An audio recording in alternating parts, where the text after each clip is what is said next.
have patience for ignorance. I don't have patience for stupidity.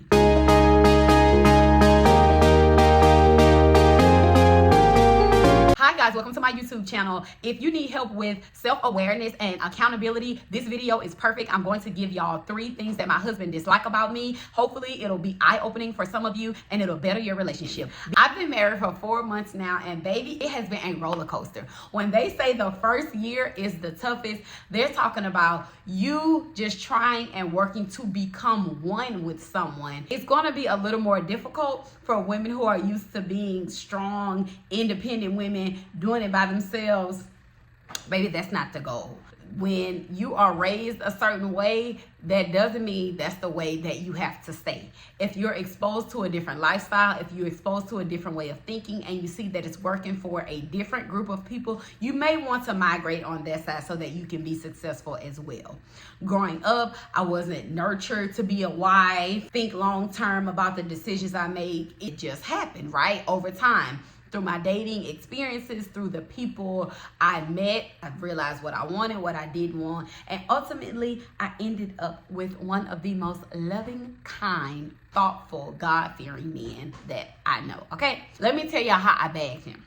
I was intentional, I became open-minded, and most importantly, I worked on me. Okay, that's 3 things that I did. Now, love my marriage. It's fun, it's challenging nonetheless, because going from 1 to thinking about 2 with each and every decision can be a challenge in itself. When learning to grow and become one with my husband in my first year of marriage, these are 3 things that he brought to my attention that I didn't even realize I was doing. That's why y'all have to make sure y'all communicate. Communicate, over communicate. In that first year of marriage, make sure you're over communicating, because the goal is to have a long, healthy, and happy marriage if you desire marriage. And I'm assuming y'all desire marriage because y'all are watching this video. So, first thing my husband does not like about me, he does not like when I'm not affectionate, not even a little bit. Now, this is coming from someone, before I started dating my husband, I was single for 2 years. My youngest daughter was 2, my oldest daughter was 8. My husband and I had known each other when we were younger through family, but we had never shown interest in each other. I can count on one hand how many times we had been around each other when we were younger, so there was no interest there. We got older, he grew up, I became just more of what I already was, and we found ourselves back to each other, and now we're married. Now, I wasn't raised in an affectionate household. Although my mom told me she loved me all the time, it wasn't like, oh, give me a hug every day, let me cuddle with you. It wasn't that sort of affection. And my husband, opposite end of the spectrum, that's what he desires. He wants someone to be under him. He wants someone to kiss on him, to love on him often. And when you're coming from a household of not getting that, and you used to being this strong, independent woman, mostly doing things by yourself, everything falls on you, then you don't become the most affectionate woman in the room. My husband let me know that that is important to him. He voiced his opinions, and because I decided to say yes in front of God, and I said this is the man I want to marry, I have to make being affectionate a priority. That doesn't mean it's going to happen overnight. I've dated affectionate men in the past. This isn't the only affectionate man that I've dated. However, with that 2-year span, doing everything by myself, not having to consider anyone else in that manner, and so I'm just not used to it. I'm literally relearning how to be affectionate in a relationship. I'm someone who can literally go like a week without hugging, and I'll be perfectly fine. I won't think you love me any less. It has its pros and cons, because I just automatically believe that if you're with me, well, you just love me unconditionally. I don't need the validation. I don't need you to reiterate that often. However, for someone who thrives off that, they're going to need that, and that's the person I said yes to. He's patient with me as well. He knows why I am the way I am, why I'm not the way I'm not, and he understands it, and he's willing to work with me. So, second thing my husband does not like about me, he does not like my condescending tone. This one was a bummer to me because I didn't even know. I was not aware that I had a condescending tone. When I talk to people, I talk with my hands. I'm very dramatic. I'm social. I'll talk to anybody about anything, to be honest, unless it's ignorance. Keep it away. I don't have the energy. I don't have the time. I don't mind sparking up a conversation and talking to someone. I like to talk, hence my YouTube channel, right? I talk a lot. I'm also a person who likes to continuously learn. I'm always learning new information.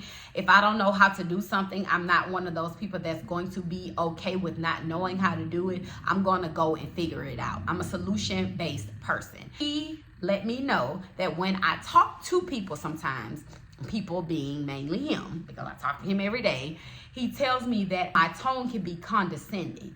I can be very sarcastic. You don't want to be in a relationship where your partner shuts down, because that can open the floodgates for a lot of other things like cheating, insecurity, low self-esteem. All those things can happen with you being condescending towards your partner, talking down to them, making them feel small, being sarcastic when they're literally just trying to learn something or figure something out. Women, and I know we like to stay true to ourselves, but just be aware of your tone when you're talking to people. And if you're not aware of it, ask your partner to let you know when you're doing it so that it can increase your awareness. And hopefully over time, that will train you to step back for a minute, redirect your thoughts, change your tone when you're triggered or tempted to respond in that way. I can't get mad at you for ignorance, because ignorance is just not knowing if you don't know something.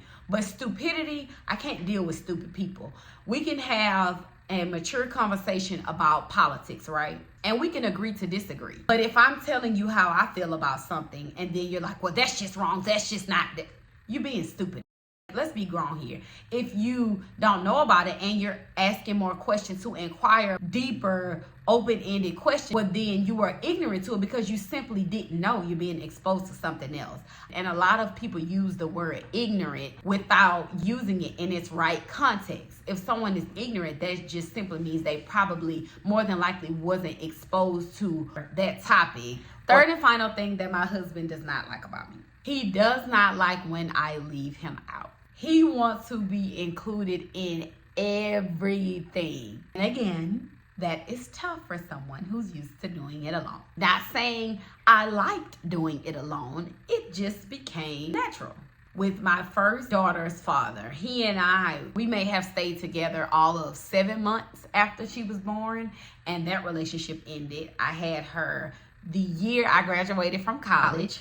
Shout out to her. That's my college baby. That's probably why she's so smart, y'all. She's one of the smartest 10-year-olds I know. And I'm not just saying that. In the school district, at her school, she ranks like in the top 2% of her class. So smart as a whip. Her common sense sometimes, she didn't grow up in the hood like me, so I have to work with my girl on that. However, her book sense, she gonna knock it out the park every time. This child was speaking sight words at the age of 1. She's different. Y'all gonna see her one day somewhere. I don't know what she's gonna do. She's more into the arts, into theater, but even with that, she gonna knock it out the park. So whatever she does, her mama's here to support her. Her father and I never coexisted in the same household, so she wasn't really used to that dynamic. However, with my second daughter, her father and I were thinking long term. We were talking about building, things of that nature. There were just some non-negotiables. We were living together. Marriage was discussed, buying homes, talking businesses, all of that. However, there were just some behavioral things. He and I, our personalities were fine, but character is really big.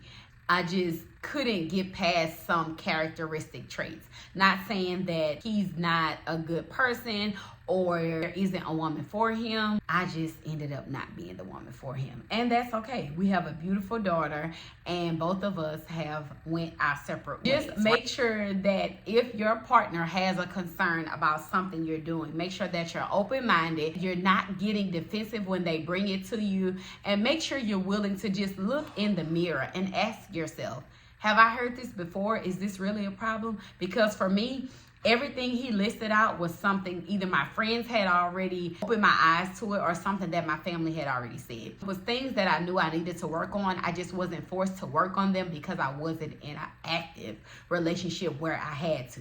Where once I said yes to the marriage, now we have to work on that, because I'm more so of a happy spouse, happy house type person and not a happy wife, happy life. Two things can be true, right? Let's do both of them, but let's not just focus so much on the happy wife, happy life, because he's been married before. I can tell that's his ideology and theory when it comes to marriage, but I'm more so of a let both of us be happy, because both of us have to be here. I also want my man to be fulfilled, happy, valued, and feel purposeful. So let's figure this out, okay? That's all I have for y'all today. I'm human. I'm humble enough to say, hey, I'm wrong in this area. Let me work on this, because this marriage is going to work. We are going to be happy. We are going to be healthy. And most of all, we are going to be the role models that we want for our children, family, friends, and my YouTube community now. Until next time, be sure you like, comment, and subscribe. And I'll see you all next Monday. Bye.